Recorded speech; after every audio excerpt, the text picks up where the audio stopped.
Good morning, everyone. This is Krasi again. I am on the train, as you can maybe tell. This is the overnight sleeper train from Cairo to Aswan in Upper Egypt. So we've kind of been traveling all night since about 9 p.m. last night in Cairo. And sorry for my hair, I just woke up a little bit ago, very early, about 6:45. So yeah, the train ride has been really comfortable. As you can see, I have a little bit of a bed. So the cabin is small, just comparable to the cabin of any European train. So this is the bed you see. I was lucky. This is actually a double cabin, but there was no one else, so I had it all for myself, nice and spacious. You see there's a little bit of space. I'm just sitting next to the door. That right there with my backpack is the sink, so you just lift that up and you can wash hands, teeth, and so on. As you can see, you have a little bit of a mirror. Hi. And just some space to hang some stuff. I wanted to show you a little bit of the countryside. This is just south of Luxor. We hit Luxor a little bit ago. I believe that might be part of the Nile, but I'm not sure. You see the palm trees and so on. I'm actually going to go out of the room so I can show you a little better picture of the countryside, so you can get an idea. Alright. So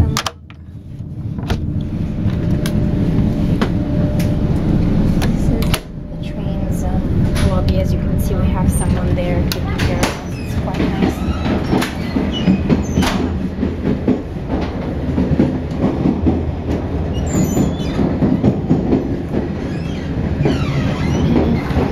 This guy has a shirt that says "Jab no comment." In programming terms, Java killers. So I thought that was quite funny. We have some geeks in the train, so I'm not alone.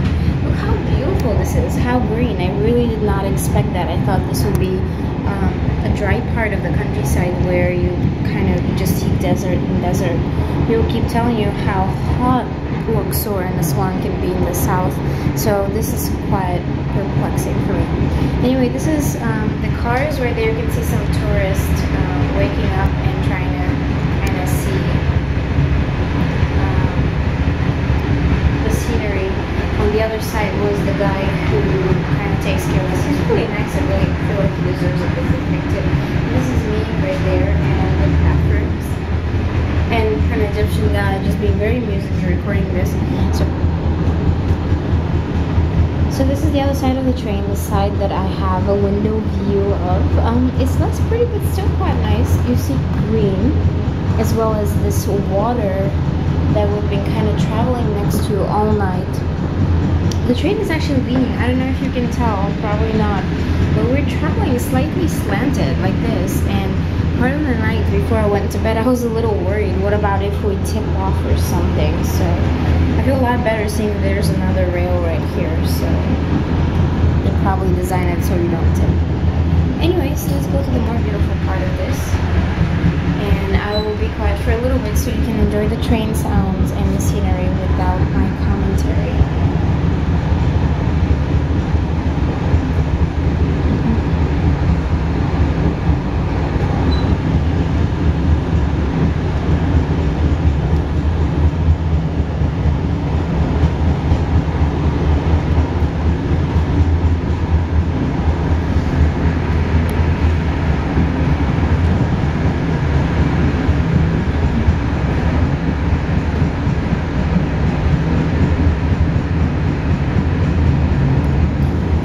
Second thought, I see there's another little ditch of water here, so my best guess is that on the other side of the ditch is just used for irrigation. It's probably not the Nile, but just little shoulders of water that they have probably separated from the Nile itself, where they're using to aggregate these lands, which would explain why it's so green and lush and quite nice.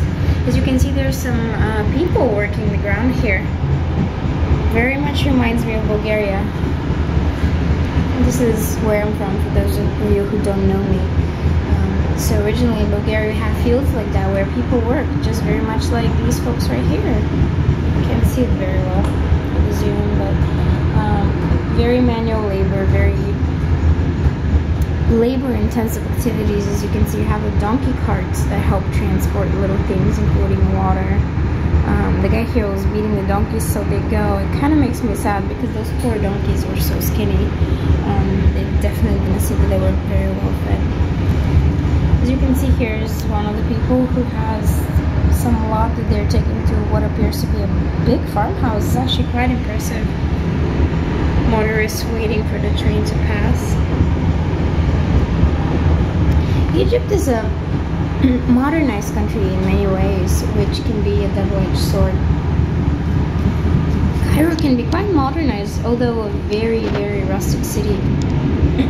When you walk in the streets, you know, some parts of the streets are really non-existent. You're walking on literally sand, which is odd because the desert is really not nearby downtown Cairo. There are a lot of places where buildings look very run down, though not like these. It's quite extreme. But buildings where there's a lot of garbage on the street and people are just walking is no big deal. Cairo has a lot of stray cats actually, which reminded me a little bit of San Juan. And I love San Juan. I love Puerto Rico. Not very many stray dogs. I can't really say that I've seen even one. As you're walking the streets of downtown Cairo, there's little residential areas and streets where you'll see cafes that are definitely not touristy. And at any time of day, there literally are quite a few Egyptians, men only. I have never seen really women do that. Smoking shisha, or hookah for those of you who know it like that. And I was joking with one of my flatmates at the hospital that, you know, there's always hookah smoking going on in Cairo no matter the time of the day. And they made a joke that Cairenes are usually very hooked out. So that was kind of funny.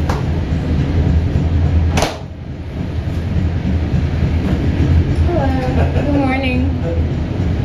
There's someone over here with the bathroom who are exchanging greetings. So this looks like a little village that you see a lot of structures. There's a lot less green. You see even cars like this one. And a little bit of a gravel road, not really the prettiest thing in the world. You can see a minaret, I think, of a mosque. It looks right there. You see in the distance. So there's some place of worship. Cairo, and actually Egypt in general, is 75% Muslim and 25% Christian. What really amazed me was the way the Muslim and the Christian religions and followers really live together. Very peaceful. Most people tell me that people here don't really talk about religion a lot, so I almost felt guilty asking them for some people looking at the train. It was really interesting for me to understand the mentality here, because there's a lot of ethnic and religious peace in Egypt, which I think is really nice. It's quite nice. I'm not going to make any other religious commentaries, but there are so many problems and wars in the world. By the way, those are some houses that you saw. They seem to be destroyed, but the roofs seem to be made of some hay. Which is interesting. Probably makes complete sense because it's so hot here. They want as much air to go in and out of the house as possible. Alright, well, this is not the prettiest view, but it seems like we have this desert vibe.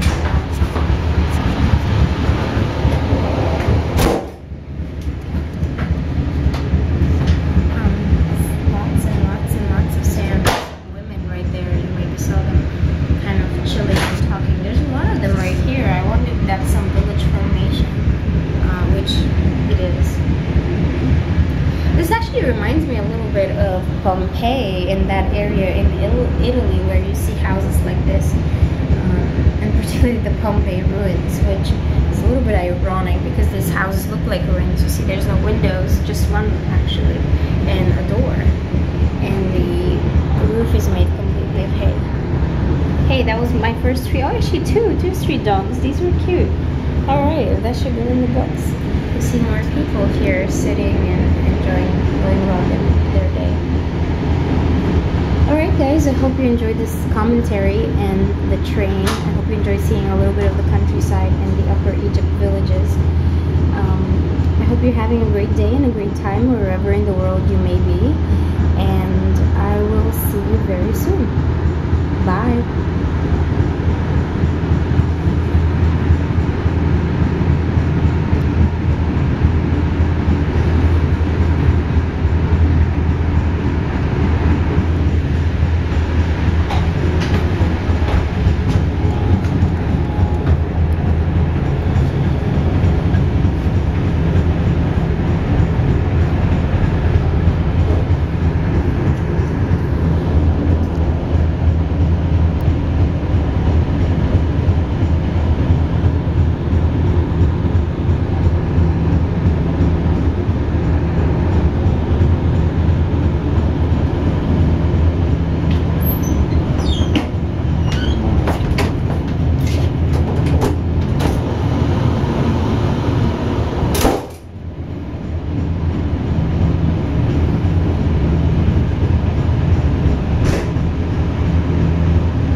Funny, you're in southern Egypt, but see that you have satellite.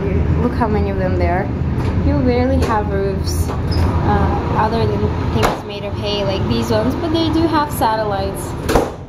I guess you gotta watch your soap operas, right? It's quite funny.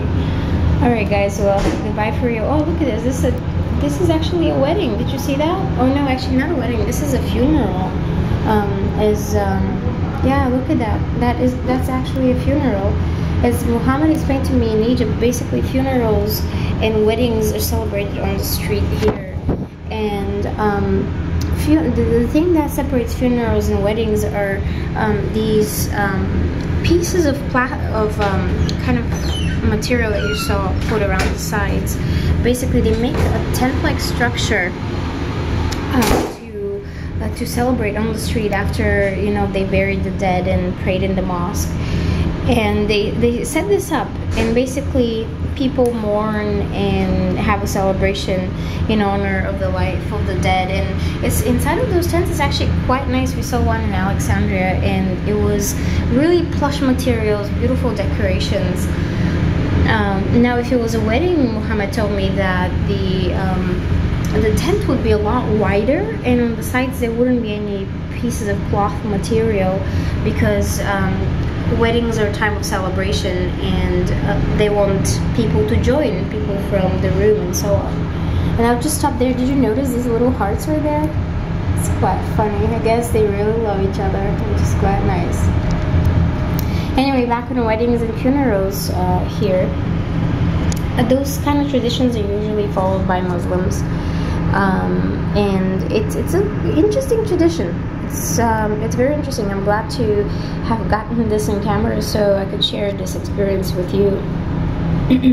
I really hope to come across a wedding or a funeral as I'm walking through one of the cities here in Egypt that I'm visiting, and maybe record it for you to see as well.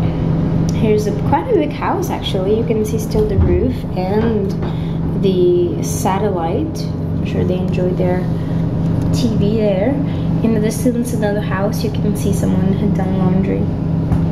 Good for them. Clean is good. Clean is very, very good. There's a little girl just wandering the streets, and she looks really, really cute. Look at her. Oh, with her little Western dress.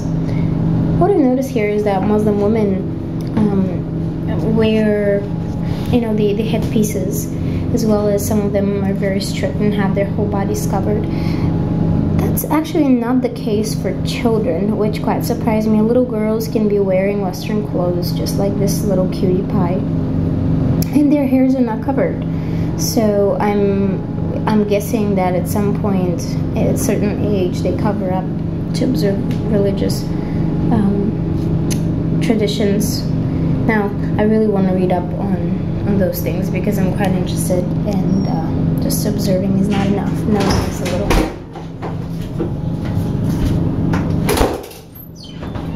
Alright. Sorry for all the door sounds. There are people going in and out of the bathroom, so that can be a little loud. They slammed the door toward this one going in the actual train. Alright, well, it seems like we were stopped for a little bit. I would just let you see the other side again where the sun is shining nice and bright. You see that Nubian sun. Basically, one last thing I'd like to mention is that what made an impression on me is here that a lot of the Nubians are a lot darker, which, well, if you think about it, makes quite a lot of sense because it is a hotter area of Egypt where you have the dry heat, and people's skin color helps them adjust. Anyway, there are people going in and out. I should probably head towards my room. So I hope you guys enjoyed this brief introduction of traveling by train from Cairo to Luxor. Actually, Cairo from Aswan. It would be nice if I know my stop. And I really hope you enjoyed the narrative and some of the information I gave you. I'll be making a couple more videos, and I really hope you're enjoying them as well. Always leave me comments or just send me a couple messages and I can adjust what things you want to see. In the next couple days, I'll be on a Nile cruise, which is excellent. People say that that's one of the best ways to experience Egypt, so I'm very much looking forward to that, and kind of relaxing and checking in on the boat today because my bags are quite a bit heavy, you know, wearing cream for this, cream for that, and a lot of sunscreen. So I really want to use up as much as possible, as soon as possible, so my bag weight drops a little bit. And as you saw, I'm backpacking with an actual traveler's backpack, so you know, I'm very grateful that Amber, hey, shout out to you, Amber, thank you so much for giving it to me. It's awesome. It distributes weight in a way that makes it really easy to carry. So yeah, that, and well, actually it really exercises your buns because of the way the weight is on your how do you call this area of the body, like right here, belt area, let's call it that. Anyway guys, I'm gonna go have some breakfast and have some coffee and fix myself up so I don't have bed hair and all that. Have a great day wherever you are in the world. I'm sending you lots of hugs and kisses to those of you who know me, and I will see you soon.